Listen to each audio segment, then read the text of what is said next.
আরে ভাবি, আপনি বিশ্বাসই করবেন না, আমি ওই ভিখারিকে বললাম যে আমার কাছে ভাঙতি নেই। তখন সে কি বলল জানেন? বললো, এই নেন আমার এটিএম কার্ড, আমাকে ডিজিটাল ওয়ালেটে ট্রান্সফার করে দেন, আমার কিউআর কোড নিতে পারেন।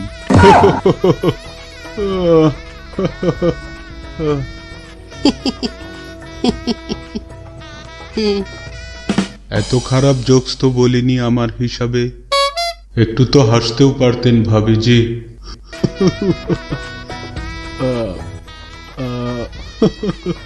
গত মাসে আমার ছেলে সিঙ্গাপুর গিয়েছিল, তারপর আমার জন্য এই আইফোন 13 নিয়ে চলে আসলো, তাও আবার প্রো ম্যাক্সি। প্রো ম্যাক্স হবে আঙ্কেল, ম্যাক্সি তো মারে।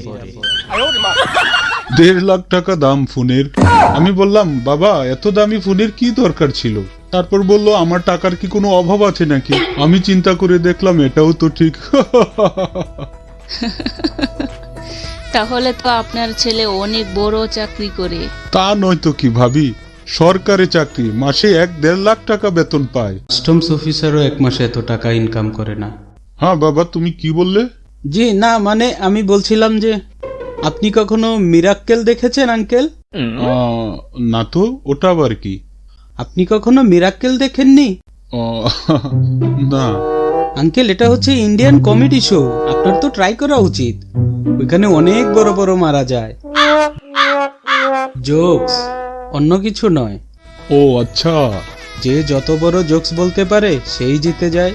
আপনি কখনো দেখেননি? আমি ভেবেছিলাম আপনি অনেক এক্সপার্ট হবেন জোকস মারার ক্ষেত্রে।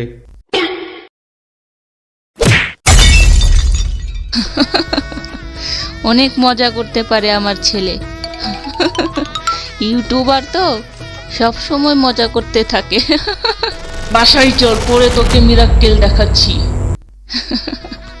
যা ইচ্ছে তাই বলে দেয়। মাসে 1.5 লাখ টাকা বেতন, তাও আবার সরকারি চাকরি। শালা বিয়ের মধ্যে খাসির মাংসই রাখতে পারলো না, আবার বড় বড় চাপা মারছে। তার উপর আবার মায়ের সামনে আইফোন দেখাচ্ছে। তার ছেলে অনেক বড় চাকরি করে সেটাও বলে দিল। এখন বাসায় গিয়ে মা আমাকে শোনাবে, এর ছেলে ওটা করে, ওর ছেলে ওইটা করে। হ্যাঁ শালা। আপনি প্লিজ ওর কথায় রাগ করবেন না।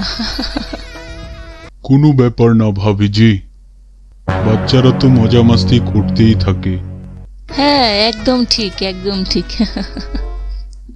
আচ্ছা বাবা, একটা কথা বলো, তুমি কেমন কামাই করো ইউটিউব থেকে? ও শিট, সে জেনে গেল না তো আবার যে আমি 4 মাস ধরে ইউটিউব ভিডিও দিচ্ছি না। ঠিকঠাক ইনকাম তো করো না? একটা ব্যাপার জানো তো, আমি কোথায় যেন শুনেছি ইউটিউব খুব বেশি একটা দেয় না, বিশেষ করে ছোট ইউটিউবারদের।